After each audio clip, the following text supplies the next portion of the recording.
Recuerdan que vimos un contraste entre Moisés, Elías, la ley, los profetas, un contraste entre incluso la iglesia carismática o pentecostal, en contraste con una iglesia a lo mejor más tradicional o bautista o presbiteriana. Hay modelos de iglesias y contrastes que muchas veces hemos encontrado se oponen entre sí o incluso llegan a ser enemigos, se echan piedras entre sí, se critican entre sí, pero creemos que en este tiempo final el Señor está llevando a la iglesia a la madurez. ¿Y qué estamos creyendo? Estamos creyendo que la iglesia llegando a la madurez es una iglesia completa que se mueve en los dones del Espíritu Santo, pero en la madurez que la palabra predicada te da. No es una iglesia que elige una cosa por encima de otra, sino es una iglesia que abraza de manera completa la revelación bíblica y todo lo que Cristo vino a darnos. No es una iglesia que rechaza lo profético o los dones, como dice la palabra, no menosprecies las profecías y también dice la palabra, busca los dones. No es una iglesia que se asusta del poder de Dios y lo rechaza por no entenderlo, sino es una iglesia que abraza lo que la Biblia enseña y abraza esta revelación, pero no por abrazar lo poderoso, lo profético, los dones, ¿ok? No por abrazar el mover del Espíritu en la iglesia, desechamos la palabra predicada o nos independizamos de las doctrinas esenciales y de los fundamentos, porque sin fundamentos, ¿en dónde vamos a parar? Así que estamos aprendiendo que Dios quiere llevar a su iglesia en estos tiempos finales a la madurez. Esta es una iglesia completa que abraza lo profético y abraza la palabra. Es una iglesia que abraza los dones y abraza la revelación bíblica. Es una iglesia celosa por la predicación de la palabra, pero también amante del Espíritu y que se mueve en el poder de Dios. Es una iglesia completa y creemos que ese es el diseño de Dios para los tiempos finales, una iglesia completa. ¿Qué les parece? Así que yo no sé en qué equipo estabas, pero te quiero decir que el Espíritu Santo está disolviendo los equipos y está haciendo una sola camiseta y en el tiempo final va a haber una sola camiseta. ¿Ok? Ya no va a haber así de que no, yo soy acá, yo soy más conservador. No, yo soy más de carismático. Ya no va a haber equipos. En el tiempo final te vas a tener que poner la camiseta de la iglesia madura, gloriosa, completa, que se está preparando para el regreso de Cristo Jesús. ¿Lo puedes ver conmigo? La Biblia dice que debemos llegar a la unidad de la fe. ¿Sí o no? La Biblia dice que Jesús oró por su iglesia y dijo, Padre, que sean uno. ¿Ustedes creen que esa oración de Jesús quedó en la nada? ¿Ustedes creen que el Padre respondería a esa oración de Jesús que dijo, Padre, que la iglesia sean uno? ¿Ustedes creen que el Padre va a responder? Yo creo que sí. Es Jesús orando, ¿ok? Es una oración correcta que viene de su corazón. Y Jesús oró por unidad. Hoy no hay una iglesia unida. Obviamente hay una iglesia dividida. Pero a medida que Cristo, el regreso de Cristo, es más inminente, esa oración de Cristo va a estar siendo respondida. Y ahí va a haber una iglesia que va a decir, queremos ser uno. Y queremos abrazar este modelo de iglesia completa. Ahora, ya estamos ahí. Hoy quiero hablarte de este modelo de iglesia que viene, ¿ok? Pero quiero comenzar hablando, algunos recordarán que nos quedamos por ahí, se veía ahí en la presentación iglesia tradicional e iglesia relevante, ¿sí o no? ¿Se acuerdan? Entonces, quiero comenzar por ahí y hablarte ahora como de estos dos extremos y nos va a ayudar mucho a poder aterrizar en lo que vamos a hablar hoy. Entonces, hace, ¿qué será? Unos 12 años, 13 años, asistí a un congreso, ¿ok? No voy a decir cuál, algunos van a saber cuál, pero no anden diciendo, ¿ok? Asistí a un congreso que presentaba una problemática, ¿no? Era un congreso donde se iba a impartir de alguna forma como un modelo de iglesia relevante. De hecho, muchos han escuchado, ¿cuántos han escuchado este término iglesia relevante? ¿Sí? Entonces, era un congreso que era como que vengan pastores, vengan líderes, vengan iglesia, vamos a aprender cómo estábamos mal antes. Vamos a aprender cómo nuestro modelo, y ahí voy, de iglesia tradicional está ahuyentando a la gente y las almas se están perdiendo.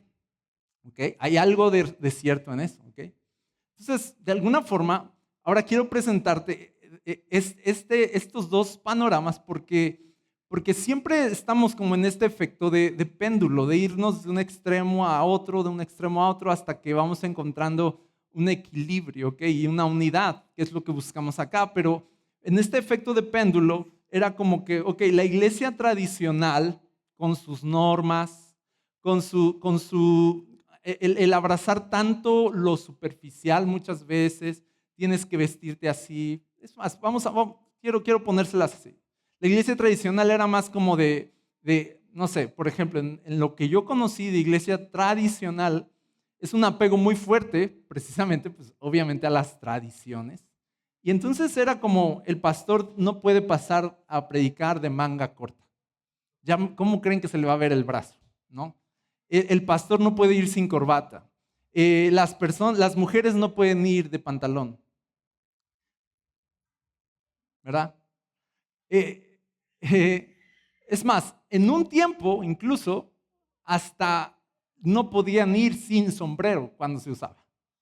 Entonces obviamente fue cambiando, ¿no? En un tiempo los hombres no podían usar gel. Había ¿qué te estoy diciendo? Eran reglas que se fueron imponiendo y se fueron quedando como una tradición a tal punto donde si tú llegabas a una iglesia que abraza las tradiciones de esa forma, entonces llegabas a una iglesia y eras mujer y a lo mejor venías de pantalón, ¿verdad? Con tus jeans, entonces era así como, mire, siéntese por acá, para la otra, ¿va? Hay que venir de falda o con velo, en este caso muchas veces también era el velo y tú llegabas así con tu peinado acá ostentoso y era así de, no usaréis peinados ostentosos, ¿no? Entonces, y aquí tienen un velo y si no tienes, te lo vendemos acá a 15 pesos, ¿no? Entonces, se mataban dos pájaros de un tiro y ahí también, ¿no? Entonces, esta y muchas otras cosas, las formas de predicar, las formas de adorar, las formas de orar, las formas de ser iglesia, todo este modelo permeado de tradiciones ahuyentó a mucha gente, obviamente. Tú puedes pensar en una iglesia muy, muy, muy tradicional y casi siempre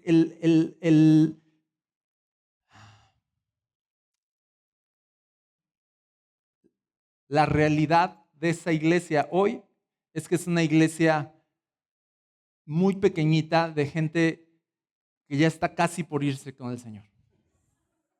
¿Verdad que sí? Piénsalo. Lo cual es bueno, ¿va? O sea, es bueno, ya se van casi, ¿no? Pero, ¿por qué? Obviamente los jóvenes no conectan, la siguiente generación no conecta. ¿Por qué? Porque las tradiciones están matando la conexión generacional y el legado.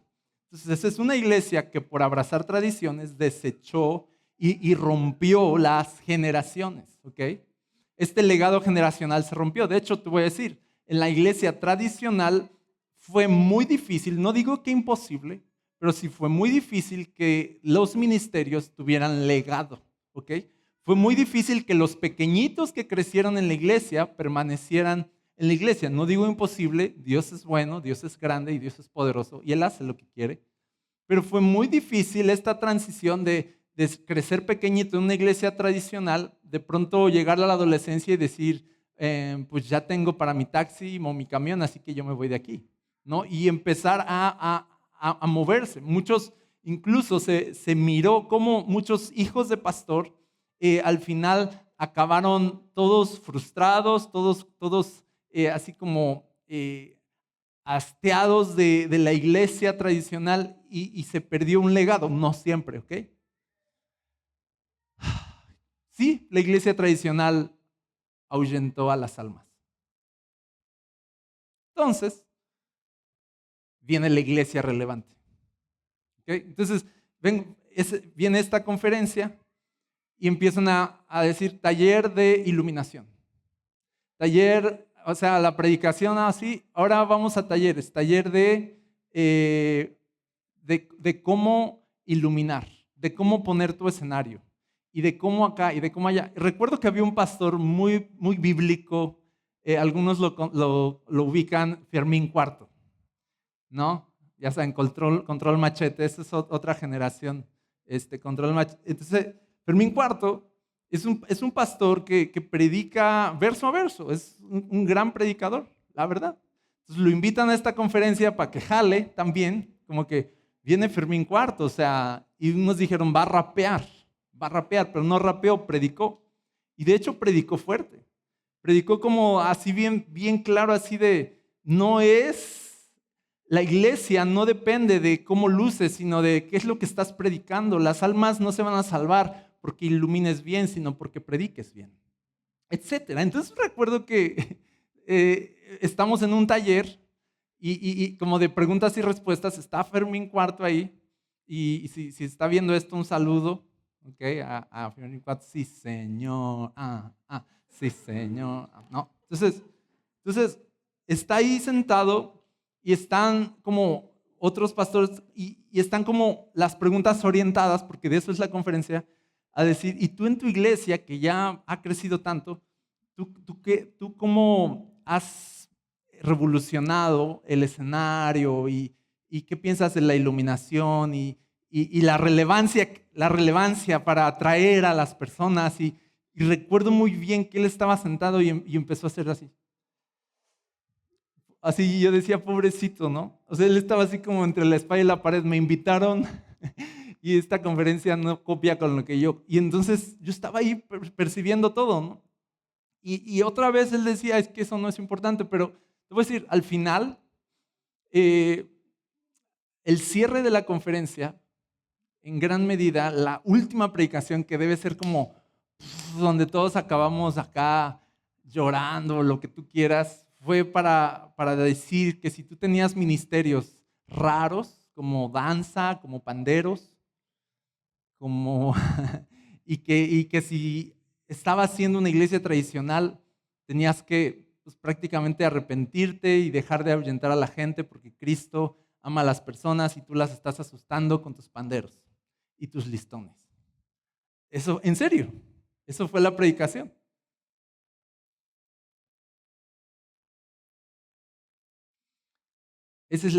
Y ahí empezó a nacer, estoy hablando unos 12, 13 años, muy fuerte este concepto de iglesia relevante, donde el énfasis es la experiencia que la iglesia puede ofrecer para el consumidor. Y esta iglesia empezó a crear consumidores, no discípulos. Esta iglesia empezó a convertirse en un evento semanal más que en una familia. Esta iglesia empezó a cambiar la cultura y las formas de hacer iglesia a tal punto donde en vez de provocar a lo mejor un crecimiento en discipulado, en amor por Cristo, en amor por la palabra, solo fue un crecimiento en muchas personas cada vez siendo más fanáticas en el sentido de fan de Jesús en vez de seguidores de Jesús. Y entonces todo se trataba en la iglesia relevante de agradar a las personas. De hecho, en esta conferencia era algo así como, ok, punto número 1, la alabanza no puede durar más de 40 minutos. Punto número 2, la predicación debe durar 40 minutos. ¿No? Porque, entonces, la reunión está centrada en la hospitalidad. Y entonces tú tenés esto y debes tener lo otro. Y entonces como que las iglesias empezaron a decir, o sea, como que todo esto empezó a permear en la cultura y fue así como de, híjole, pues nos falta un buen. híjole, y empezar a gastar en invertir en cómo íbamos a lucir en nuestros programas y en la atención al cliente, porque fíjate, esto pasó. Es algo así como, el problema es que la iglesia tradicional ahuyentó a la gente y no se preocupó por culturalizar el evangelio y simplemente la gente no entendía nada. Y entonces venían y decían todos, gloria a Dios, aleluya, y ellos decían, ¿y esto qué es, verdad? Entonces, como que ese fue el extremo y fue de jálense para el otro extremo, a desechar todo esto, y entonces ahora todo se trataba de agradar a la gente. ¿Adivinen qué? Ocurrió algo, un efecto contrario. No fue exitoso este modelo porque si la iglesia tradicional ahuyentó a las almas, la iglesia relevante las atrajo para adormecerlas. ¿Vamos juntos?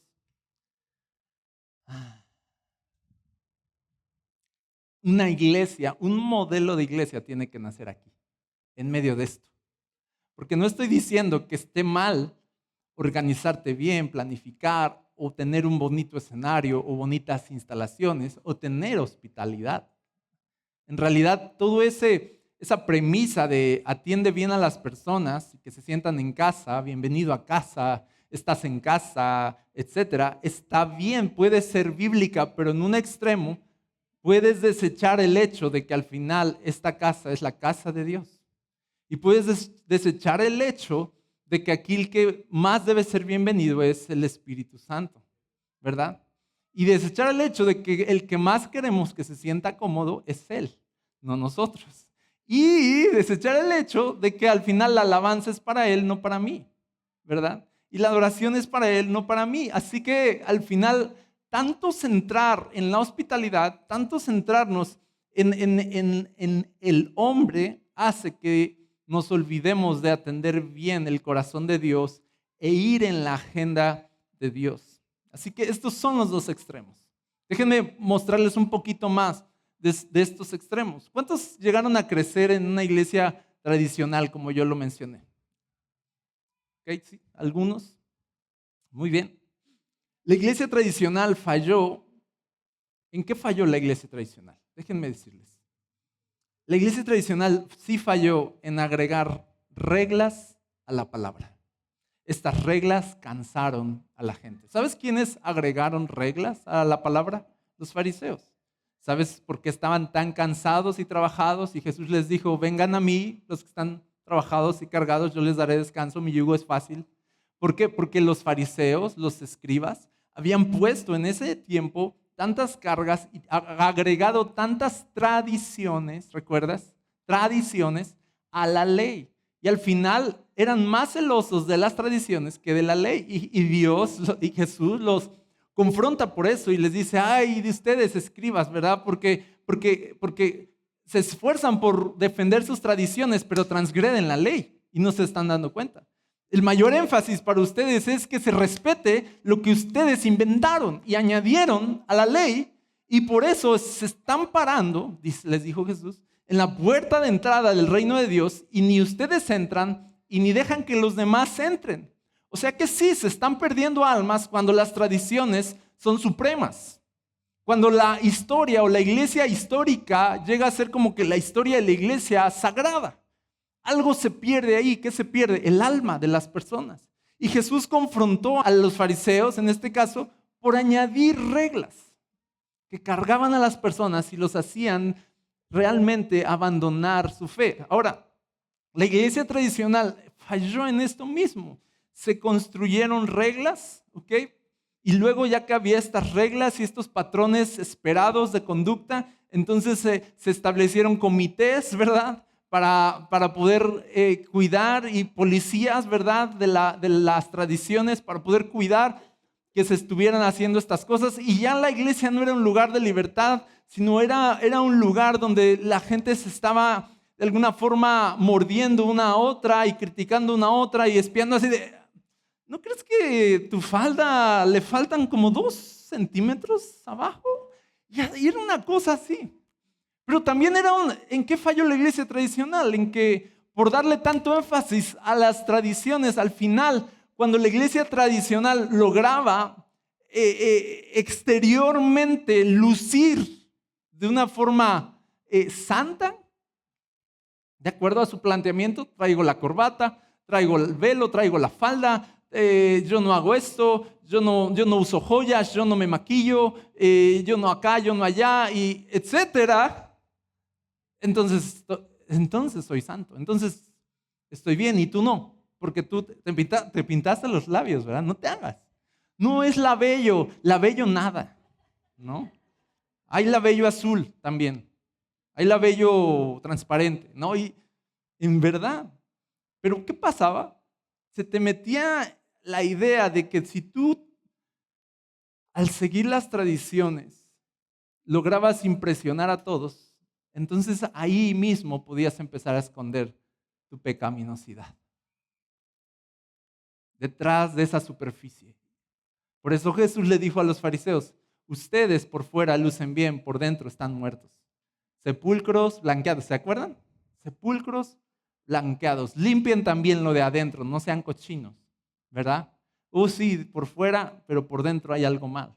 En eso falló la iglesia tradicional. La iglesia tradicional, de alguna forma, es como un modelo fariseico, legalista, con una mala interpretación de la palabra, con un exceso de atención en los modelos humanos y tradiciones, y todo eso cansó a la gente, todo eso hizo que se perdieran almas, ¿ok? Entonces llega la iglesia relevante al rescate, ¿no? Llega Hillsong al rescate, ¿no? Tómalo, tómalo. Y era así de, ok, ya estamos, ahora sí.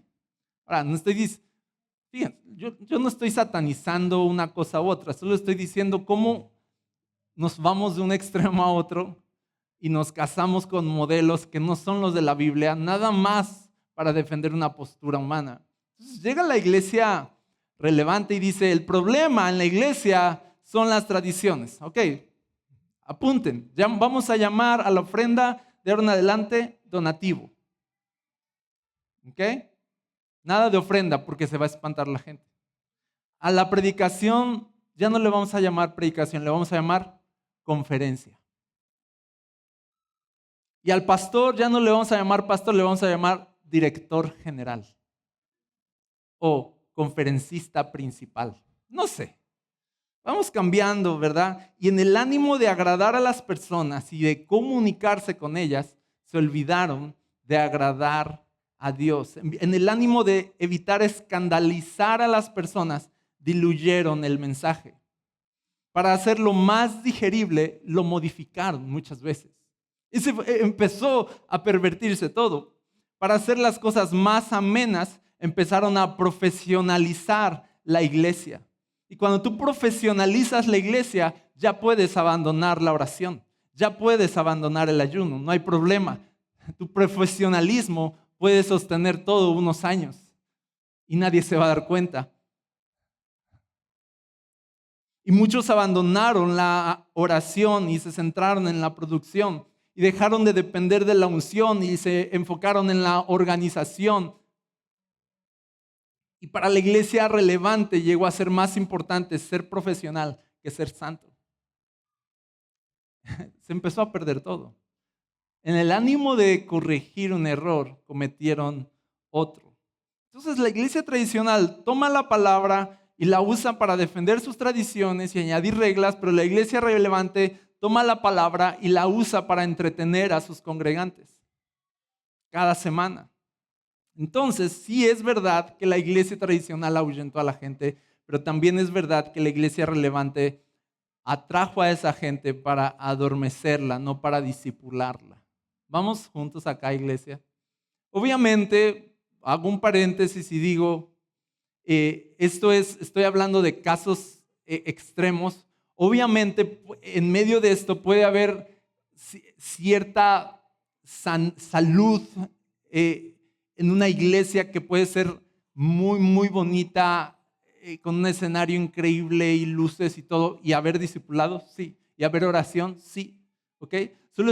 Solo estoy hablando de los peligros y de los extremos que puede haber al abrazar estos modelos.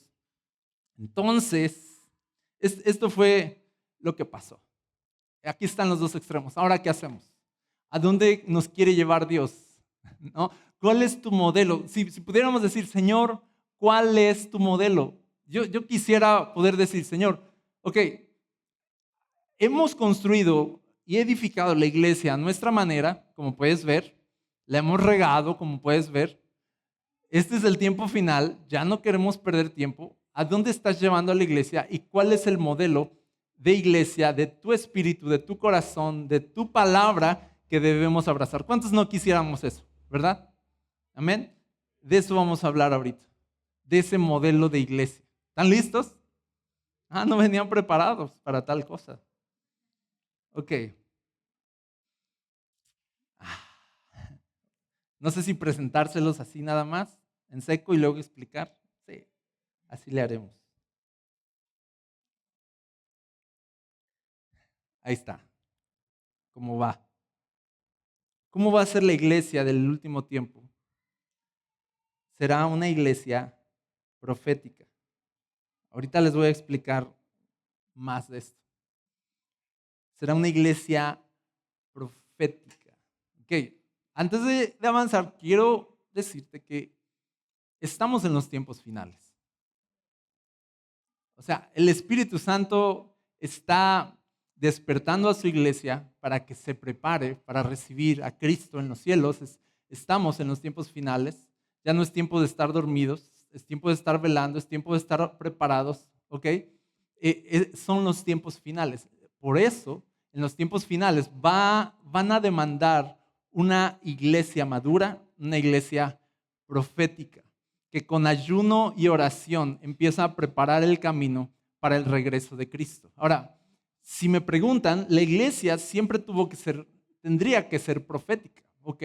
Nuestros modelos humanos echaron a perder eso o lo apagaron o nos desviamos, sí, pero la iglesia en esencia es profética. ¿Por qué? Porque la iglesia es una preparadora del camino para el regreso de Cristo. Desde que Cristo ascendió a los cielos y dejó a la iglesia en una misión de predicación del evangelio y de hacer discípulos en toda nación y de preparar a la iglesia, a esa iglesia para el tiempo donde Cristo regresaría, toda esa misión es una misión profética. La iglesia tiene esta esencia profética y cuando digo profética es como si la iglesia en conjunto fuéramos un profeta que está anunciando, ¿ok?, que Cristo viene y que está llamando a las personas al arrepentimiento. Si tú puedes ver el ministerio profético en la Biblia, de esto se trataba, decir, viene un juicio adelante, por eso arrepiéntete hoy. Y en eso podrías resumir un ministerio profético. Te anuncio lo que viene para que te prepares. ¿Okay? Por ejemplo, los profetas en la Biblia, muchos de sus anuncios eran de juicio. Por ejemplo, viene Babilonia, viene Asiria, vienen los enemigos, el del norte vendrá la espada y consumirá a tus hijos. Y empezaban las advertencias, ¿verdad? Y entonces también empezaba el llamado al arrepentimiento y a prepararte, ¿ok? Y eso eran los ministerios proféticos. Te anuncio lo que viene, prepárate. Luego, por ejemplo, tú ves que cuando Juan el Bautista aparece predicando en el desierto, ¿cuál era su ministerio? Era un ministerio profético. ¿Por qué? Porque anunciaba, hay uno que viene detrás de mí, arrepiéntanse. El reino de los cielos se ha acercado, prepárense, ¿no? Y entonces todo ese bautismo de Juan era un bautismo de arrepentimiento que hacía que las personas estuvieran bien listas para cuando Cristo apareciera. ¿Vas conmigo acá? ¿Sabes quiénes no aceptaron el ministerio de Juan? Los fariseos. No lo aceptaron, cerraron sus corazones. ¿Sabes quiénes rechazaron a Jesús? Los fariseos. ¿Por qué?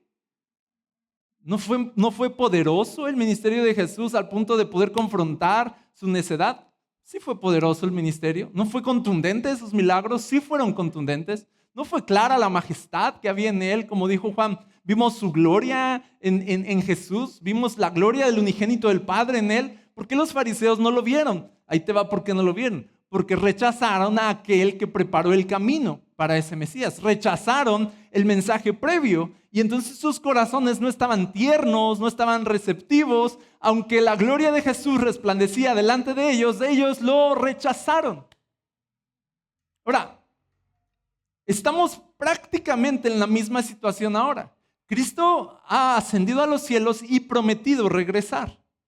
Por lo tanto, la iglesia tiene un ministerio profético en el sentido de que otra vez estamos predicando que Cristo viene y otra vez estamos llamando a la gente al arrepentimiento y bautizando, igualito todo.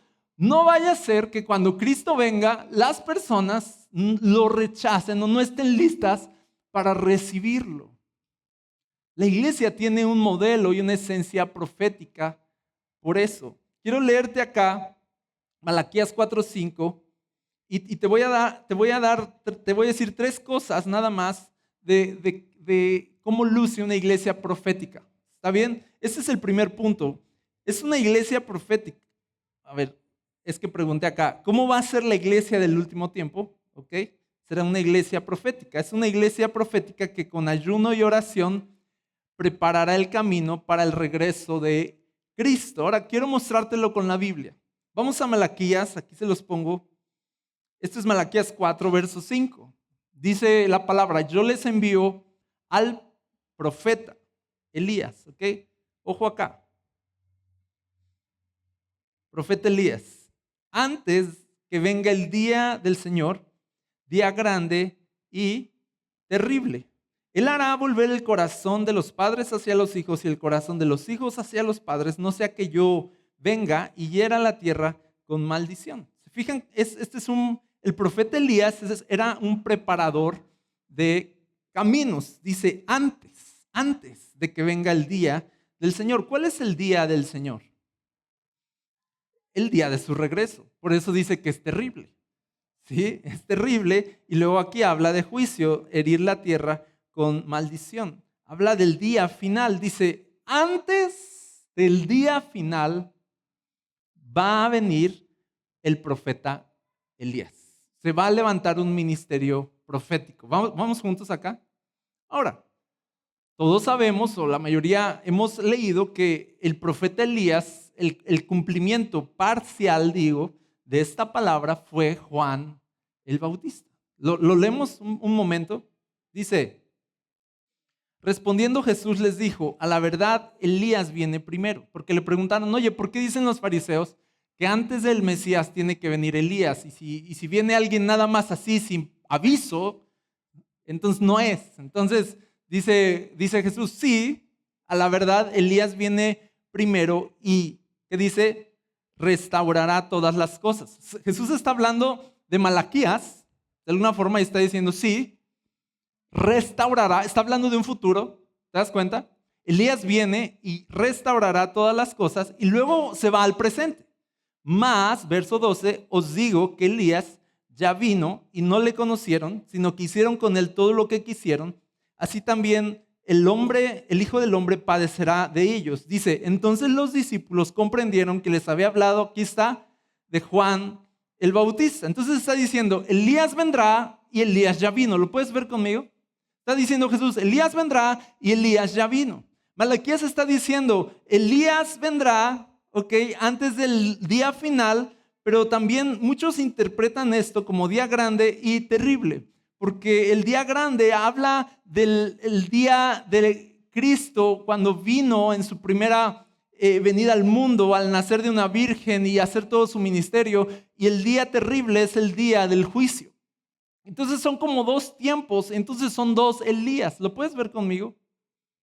Son dos Elías que van a venir y Jesús lo confirma acá y dice, Elías restaurará todas las cosas, pero hay un Elías que ya vino, ese fue Juan el Bautista. Ahora, entonces va a haber un gran profeta que se va a levantar en el tiempo final y va a preparar el camino.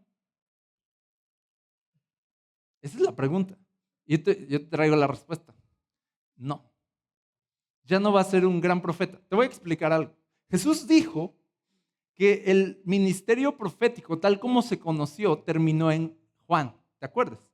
como que hasta Juan se profetizó, punto, se acabó, ¿verdad? Como que ya no hay más vacantes, no venían varios formados así como que con sus varas, ¿verdad? Vestidos raros, con sus barbas para ser profetas, ¿verdad? Y Jesús dijo, ya no hay trabajo, vayan a sus casas, ¿verdad? Ya no hay más espacio, se acabó. Hasta Juan se ha profetizado, ¿ok? Y yo estoy de acuerdo en eso, que hasta Juan llega el ministerio profético. Sin embargo, es porque el hecho de que ya no se va a levantar un gran hombre ungido da paso a la iglesia. Ya no va a ser una persona ungida, va a ser una iglesia ungida. Ya no va a ser un profeta, sino va a ser una iglesia profética. Ya no va a ser el Espíritu Santo vino sobre Samuel y entonces el Espíritu Santo vino sobre fulanito y entonces, sino ahora va a ser y derramaré mi espíritu sobre toda carne. Este segundo Elías que vendrá somos nosotros. Somos los que preparamos el camino antes de que el día llegue. Ya no es un ungido, son los ungidos, la iglesia ungida. ¿Cuántos lo creen así? Amén. Entonces se está despertando una iglesia profética y que tiene ciertas características que si vemos el ministerio de Juan o si vemos el ministerio de Elías mismo en la Biblia, podemos darnos una idea de qué es lo que espera Jesús de su iglesia hoy. Así que ese es el segundo punto al que quiero llegar. La iglesia es una iglesia profética, la del último tiempo, que con ayuno y oración esperará el regreso de Cristo. Cuando digo es una iglesia profética, también hablo de que los profetas precisamente eran personas de ayuno y oración, aguardando las promesas futuras que vendrían. Por ejemplo, tú ves que cuando Jesús está con sus discípulos, dice que ellos pues, no ayunaban y entonces vienen como que medio sacados de onda las personas y le dicen, Jesús, ¿por qué los discípulos de Juan ayunan y los tuyos no? ¿Y por qué por qué Juan enseñó a sus discípulos a ayunar y tú no los estás enseñando a ayunar? Ahí te va.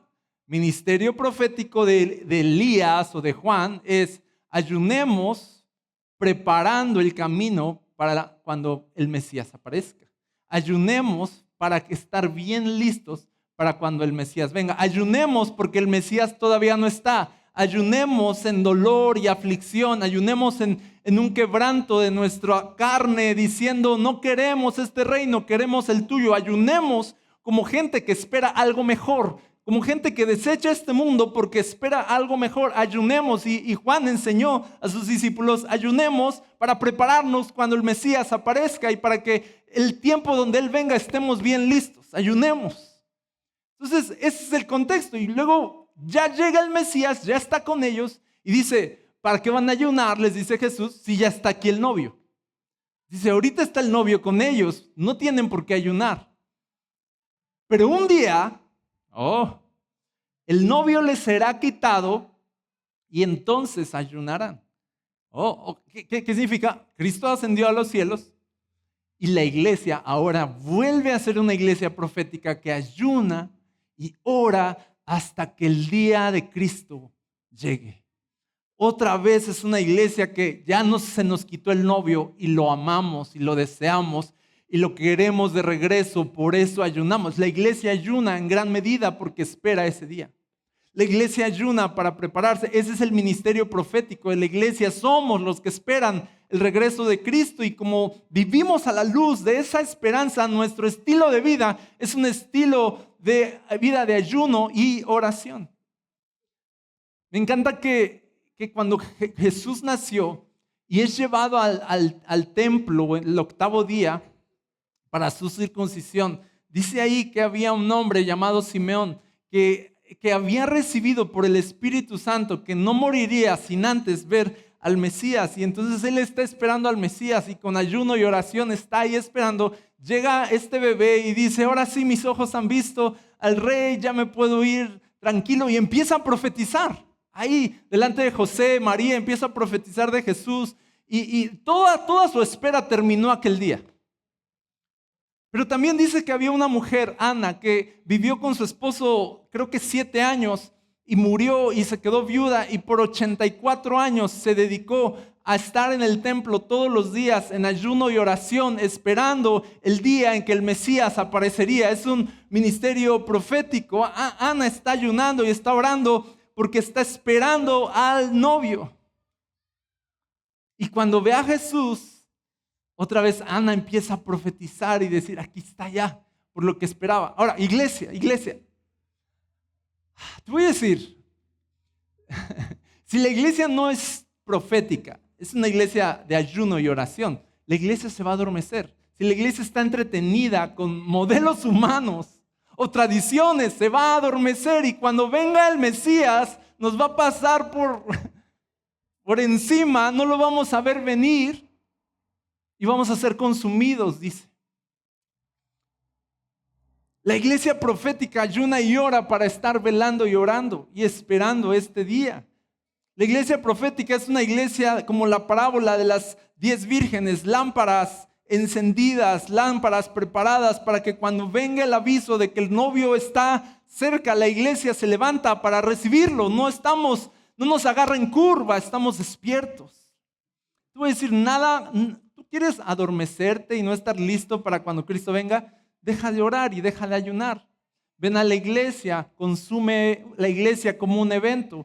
Consume la iglesia como un momento bonito donde te pasan lista. Consume la iglesia como algo tradicional en tu familia. A mí me enseñaron esto de la iglesia. Abraza la iglesia como un modelo tradicional. Abraza la iglesia como un modelo consumista, de evento, lo que sea. Pero si tú no tomas en serio el hecho de que Cristo viene y te pones a orar y ayunar, tu corazón se va a adormecer y te vas a perder. Esa es la realidad. O la iglesia es profética o la iglesia va a perecer. O la iglesia ora y ayuna o la iglesia va a perecer. Entonces ya dije 2 puntos. El primer punto, ahorita voy al tercero y termino.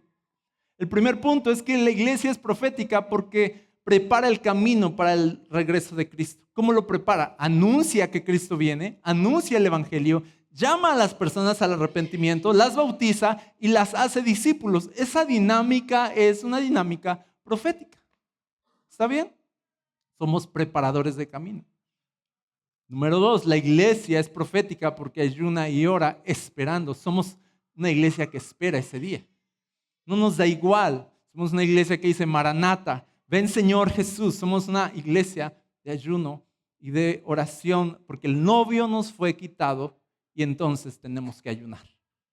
Amén. La siguiente sesión voy a hablar un poco más del ayuno, ¿ok? No falten y van a faltar a propósito.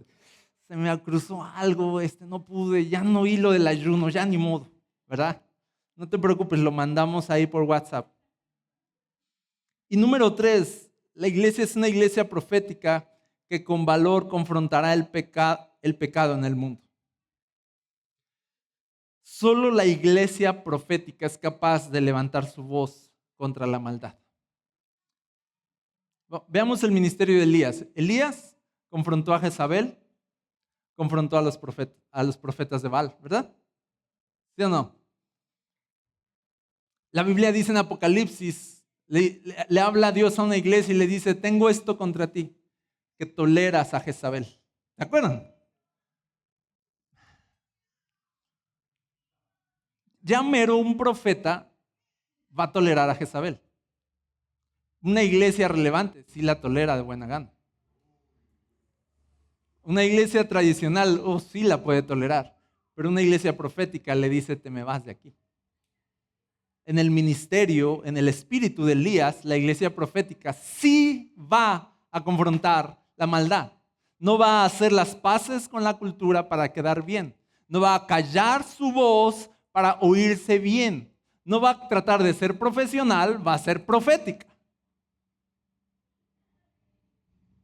No políticamente correcta, sino proféticamente, ¿verdad? Correcta. Y va a confrontar.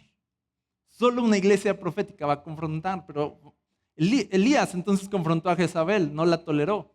Confrontó a los profetas de Baal. Luego llega Juan, que es el siguiente Elías, ¿verdad? Llega Juan y confronta a Herodes, ¿te acuerdas? No te es lícito tener a la mujer de tu hermano. Y lo empieza a confrontar y confronta a los fariseos. Ustedes, serpientes, y no sé, ¿verdad? Y confronta a los tradicionales y les dice, y no me vengan con que yo soy hijo de Abraham. ¿Verdad? ¿Quién nos enseñó a huir de la ira venidera? Y empieza a confrontar Juan el Bautista en el espíritu de Elías. Es un ministerio profético. Luego, ¿qué vamos a hacer nosotros, iglesia? Vamos a confrontar al mundo, nos vamos a asociar con él. Vamos a confrontar al espíritu jezabélico del mundo o lo vamos a tolerar. ¿Qué vamos a predicar contra el pecado, contra la maldad o vamos a maquillarlo para no ser cancelados por el mundo? ¿Qué queremos? ¿La aprobación de Dios o la aprobación del mundo? Los profetas queremos la aprobación de Dios. Una iglesia profética dice, yo quiero la aprobación de Dios, aunque eso me cueste el rechazo del mundo. Ahora, a esto quiero llegar. Que la confrontación que hizo Elías a Jezabel y a los profetas de Baal provocó persecución y amenaza. Jezabel dijo, te voy a matar. Si no te he cortado la cabeza, ¿verdad? Y empezó a jurar, y te voy a cortar la cabeza, ¿sí o no? Dice Jezabel a Elías. Y Elías sale intimidado, sale huyendo, Dios lo fortalece, etc. Es una historia hermosa. Pero es la provocación produce persecución. Sí o sí. La confrontación provoca persecución. Esa es. La confrontación provoca persecución. ¿Okay? Entonces, llega Juan el Bautista, empieza a confrontar a Herodes, confrontar a fariseos, confrontar a los judíos, empieza a confrontar a todos. ¿Y qué pasa? Persecución. Ahora, yo creo que el espíritu de Jezabel está presente en cada generación, ¿ok? Porque es un espíritu. Por eso todavía en los tiempos finales dice, tengo contra ti que toleras a esa mujer Jezabel. Sigue operando, ¿ok? Es más allá de una historia, es un espíritu que está operando. Entonces, luego hablamos de Jezabel. También vamos a hablar de Jezabel en esta serie. Para confrontar. Ahora, en el tiempo de Juan, hay otra Jezabel. Es esta mujer Herodías, que odia a Juan y lo único que quiere es su cabeza. ¿Qué quería Jezabel contra Elías? Su cabeza.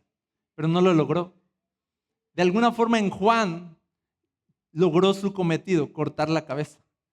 Y unos pensarían, ¿por qué Dios permitió esto? Porque la historia de de Juan el Bautista, ya es un aviso profético también de la historia de la iglesia. Ahora vamos a la iglesia, el tercer Elías. Somos el ministerio profético del tiempo final. Ya no somos el ungido, somos el espíritu sobre toda carne. Nuestros hijos, nuestras hijas profetizarán. Somos una iglesia profética que va a confrontar al mundo, que va a decir, la homosexualidad es pecado, el aborto es pecado. No hay letras chiquitas, así es. Va a ser una iglesia que no se va a quedar callada, ¿ok? Y no se va a adaptar al mundo, sino va a ser una iglesia poderosa y confrontativa. ¿Qué va a pasar con esa iglesia? Va a haber persecución. La Biblia dice que la iglesia del tiempo final va a ser perseguida por el anticristo y su sistema. El espíritu del anticristo no va a perseguir a la iglesia relevante. El espíritu del anticristo no va a perseguir a la iglesia tradicional. El espíritu del anticristo va a perseguir a quienes siempre ha perseguido y matado en la historia, y es a los profetas. Tú ve a quienes mataron en la Biblia. ¿A quiénes? A los profetas. ¿De quiénes decía, a ver ustedes que vienen a adornar las tumbas de los profetas que sus padres mataron, ¿verdad? ¿A quién siempre han matado? A los profetas. Y la Biblia dice que en el tiempo final la iglesia será perseguida y muchos serán muertos o encarcelados. ¿Por qué? Porque el espíritu del anticristo siempre va a perseguir y va a buscar la cabeza de los profetas. Y cuando la iglesia empiece a ser una iglesia profética, que prepara el camino del Señor, que ayuna, que ora, que vela, que confronta y que está despierta, activa en los dones del Espíritu, entonces la iglesia será perseguida a nivel mundial. ¿Sabes que eso está profetizado? La persecución será contra una iglesia profética. Tú no quieres ser tan tibio que ni siquiera el diablo piense en perseguirte. ¿Verdad? Y voy al último punto. La iglesia del último tiempo es una iglesia activa en los dones del Espíritu, sobre todo el profético. Joel 2:28 dice, y sucederá que después de esto derramaré mi espíritu sobre toda carne, y sus hijos y sus hijas profetizarán, sus ancianos soñarán sueños, sus jóvenes verán visiones, y aún sobre los siervos y las siervas derramaré mi espíritu en esos días. Fíjense, es un derramar colectivo del Espíritu Santo. Esto nunca se vio. Esto es revolucionario para el tiempo en el que se habla. Es así de, ya mero, siempre el Espíritu venía sobre un hombre. En el libro de Jueces era, y vino el Espíritu sobre Otoniel, y vino el Espíritu sobre Sansón, y vino el Espíritu sobre Samuel. Y entonces como que todo era de, y este hombre salvó a Israel. Y de pronto ahora dice, ahora ya no será un ungido, sino un pueblo ungido. Y de hecho tiene la Biblia aquí que puntualizar tanto, porque dice, sí, sus hijos, sí, las hijas también profetizarán, sí, los ancianos también, sí, los jóvenes también. ¿Qué onda? O sea, como de, aquí ya no va a haber no es una iglesia de profesionales. No es una iglesia de profesionales, es una iglesia de profetas. Sí, dice, aún sobre los siervos y las siervas, que en este contexto habla de aquellos que eran esclavos, ¿ok? Y que eran como servidores en casas, ¿ok? Como diciendo, aún la gente que ustedes consideran menos importante, también va a ser ungida por el Espíritu Santo. Aún por eso dice, y aún sobre los siervos y las siervas derramaré mi espíritu en esos días. ¿Cuándo se cumplió esta palabra? ¿Te acuerdas? Hechos 2, Joel 2 se profetiza, Hechos 2 se cumple.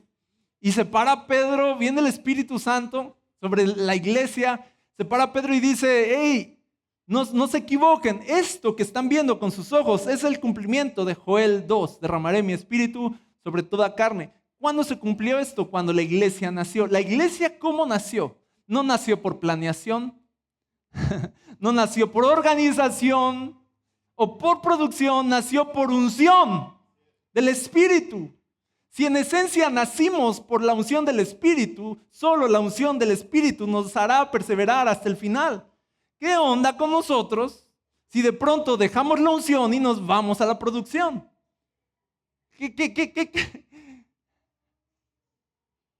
¿En qué momento estamos perdiendo nuestra esencia cuando se nos venden modelos humanos que están lejos del modelo divino? Así que esto va a pasar y dice, fíjense, verso 30, haré prodigios en el cielo y en la tierra, sangre, fuego y columnas de humo. Y empieza aquí a ponerse más apocalíptico esto, porque ahora empieza ya a hablar del día final, cuando el sol se convertirá en tinieblas y la luna en sangre, antes que venga el día del Señor, otra vez, grande y terrible. Ahora, si unimos esto con Malaquías, dice Malaquías, antes del día del Señor, grande y terrible, vendrá Elías.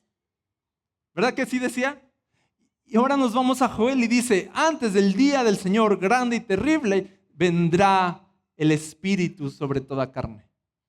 Por eso yo insisto y te digo que el último Elías antes de Cristo es la iglesia, el Espíritu sobre toda carne, dones en la iglesia, ministerios de poder en la iglesia, señales en la iglesia, autoridad en la iglesia, manifestaciones en la iglesia, señales en los cielos, en la tierra, antes de que venga el día terrible del Señor. Entonces la iglesia del tiempo final es este Elías que está operando en un ministerio profético y está operando en los dones del Espíritu. Por eso Pablo decía, sigan el amor y anhelen los dones espirituales, pero sobre todo, ¿qué?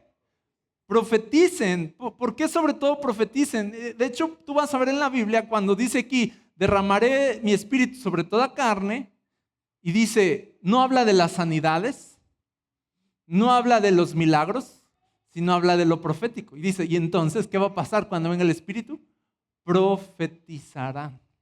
Sueños, visiones, ministerio profético. Por eso Pablo dice, sí, los dones súper bien, pero sobre todo profeticen, porque en esencia la iglesia somos un ministerio profético. Con esto no te estoy diciendo que todos en la iglesia somos profetas, sino estoy diciendo que todos en la iglesia podríamos profetizar en un momento dado, en una circunstancia, o puede ser que tengas un don profético, pero unidos todos en un ministerio de llamada al arrepentimiento, de bautismo, de hacer discípulos y de operar en los dones del Espíritu, todo ese contexto dice que somos una iglesia profética que espera el regreso de Cristo y se está preparando para ese día.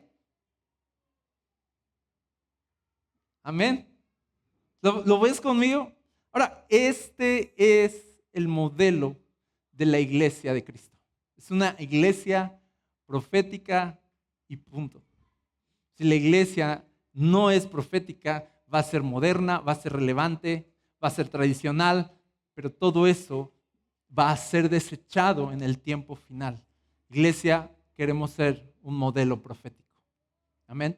Y con esto yo quiero puntualizar y decirte que como iglesia profética también creemos que como lo profético confronta, lo profético viene y echa abajo todo lo que nos sirve. Y por eso hablamos de Jesús volcando las mesas aquel día y echando abajo sistemas y modelos que no servían. Y dice, este modelo está mal, mi casa es casa de oración. Y creemos que la iglesia profética es la iglesia que se va a acercar más al modelo de casa de oración.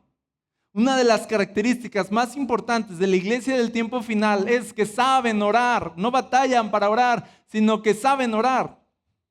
Va a ser una casa de oración, de intercesión, va a ser una casa de adoración, va a ser un lugar donde el Espíritu Santo repose y se mueva con libertad y donde su espíritu encuentre descanso. Va a ser una casa para Él. Por eso lo profético tiene que venir y tirar abajo todo lo demás. Por eso esta serie se llama Abajo el cristianismo casual, porque necesitamos echar abajo todo lo que va a estorbarnos para convertirnos en el modelo de iglesia del último tiempo. Así que iglesia, seguiremos empujando y empujando y empujando hasta que realmente seamos la casa de oración y la iglesia por la que el Señor va a venir. Amén. ¿Cuántos conmigo acá? Vamos a orar. Señor, tira abajo todo nuestro modelo humano, todo nuestro cristianismo mediocre. Tira abajo todo lo que es tibio, todo lo que no prevalecerá en el tiempo final, en la persecución y en la prueba. Tira abajo esa cobardía de callarnos la verdad. Tira abajo esa cobardía de asociarnos con Jezabel y tolerarla. Tira abajo esa cobardía, Señor, de no querer ser cancelados por el mundo. Tira abajo la cobardía de la iglesia y levanta una iglesia profética de Elías. Levanta a tu Elías, a tu profeta del último tiempo, antes del día terrible. Levanta la iglesia profética que prepara el camino, que ora, que ayuna, que confronta, que hace el ministerio como tú lo diseñaste. Queremos ser la iglesia que tú diseñaste, no la que más nos acomoda. Queremos ser parte de tu diseño, no que tú te adaptes a los nuestros. Perdónanos, Señor, por querer encajonarte en diseños humanos que son a nuestra conveniencia y a nuestro gusto. Perdónanos por desechar tu espíritu y desechar la oración. Perdónanos por creernos tan profesionales o tan importantes. Perdónanos por hacer de tu casa un lugar que ofende tu nombre. Perdona a tu iglesia, Señor. Perdona a tu iglesia por tolerar el pecado, por no apasionarse por lo santo. Perdona a tu iglesia por cerrar su boca, por no predicar el evangelio y predicar filosofías humanas que agradan a los hombres. Perdona a tu iglesia porque por atraer a aquellos que tienen comezón de oír les está dando motivación, les está dando carne y no espíritu. Perdona a la iglesia, Señor, que en el ánimo de crecer en números adultera tu palabra y deja de confrontar. Levanta a Elías, Señor. Levanta al Elías del último tiempo. Levanta a la iglesia profética del último tiempo. Levanta a los que preparan el camino. Levanta a los que oran. Levanta a los que ayunan. Levanta a los verdaderos adoradores en espíritu y en verdad. Levanta la iglesia de tu corazón, en el diseño de tu corazón. Levanta la iglesia completa, madura, gloriosa, sin mancha. Levanta una iglesia profética, Señor. Derrama tu espíritu sobre los niños, sobre los jóvenes, sobre los ancianos. Actívanos en lo profético, actívanos en los dones, actívanos en los ministerios poderosos. Espíritu Santo, ¿qué vamos a hacer sin tu unción? ¿Qué vamos a hacer sin tu ayuda? ¿Qué vamos a hacer? Por eso, Jesús, tú dijiste, no se vayan hasta que haya venido el Espíritu sobre ustedes. No se vayan porque recibirán poder cuando haya venido el Espíritu sobre ustedes. Perdónanos porque nos fuimos antes, porque nos independizamos de ese Espíritu. Perdónanos por edificar tu casa sobre cimientos inestables y falsos. Perdónanos por edificar sin poder y sin oración. Perdónanos por creer que la apariencia de un lugar puede atraer personas y salvarlas. Perdónanos, Señor, perdónanos por rebajarnos a modelos humanos y abandonar la agenda del Espíritu y el corazón del Padre. Perdónanos, Señor, por no dar lugar a tu Espíritu. Perdónanos por dejar a un lado la palabra y lo que está escrito. Perdona a tu iglesia, Señor, porque se ha acomodado a este mundo y ama a este mundo más que a ti. Perdónanos por ser una iglesia que no anhela tu regreso. Estamos tan complacidos y acomodados y entretenidos que estamos durmiendo en vez de orar, en vez de velar, en vez de ayunar. Perdónanos, Señor, perdónanos. Sálvanos del cristianismo mediocre, sálvanos del cristianismo sin unción, sálvanos del cristianismo sin poder, sálvanos del cristianismo acomodado a los modelos humanos, sálvanos del cristianismo casual, sálvanos de nosotros mismos, Señor. Establece tu reino y tu modelo, tu corazón aquí.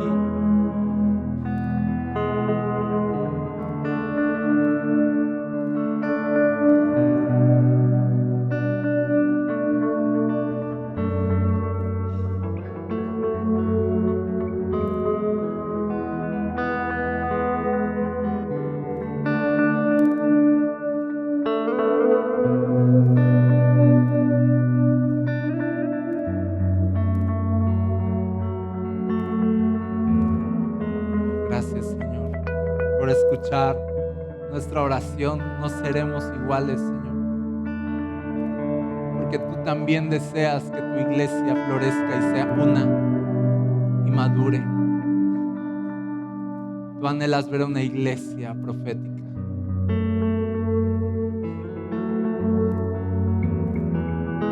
Llegó la hora, Señor. Elías se tiene que levantar porque Cristo viene. Elías se tiene que levantar porque el regreso de Cristo está cerca.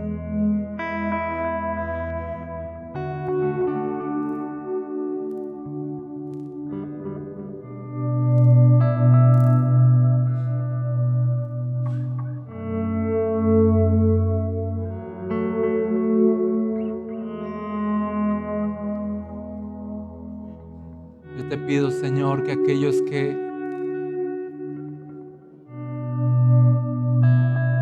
aún no han experimentado ese poder que viene de lo alto, lo puedan experimentar este mismo año. Que aquellos que se preguntan si los dones son reales, que aquellos que se preguntan si el hablar en lenguas es algo real, lo puedan experimentar por cuenta propia. Que Joel 2 se cumpla hoy. Que tengamos nuestro Hechos 2 aquí. Y las dudas se disipen con la experiencia de tu Espíritu aquí, Señor. Esperamos en tu Espíritu, Señor. Esperamos en tu Espíritu, Señor.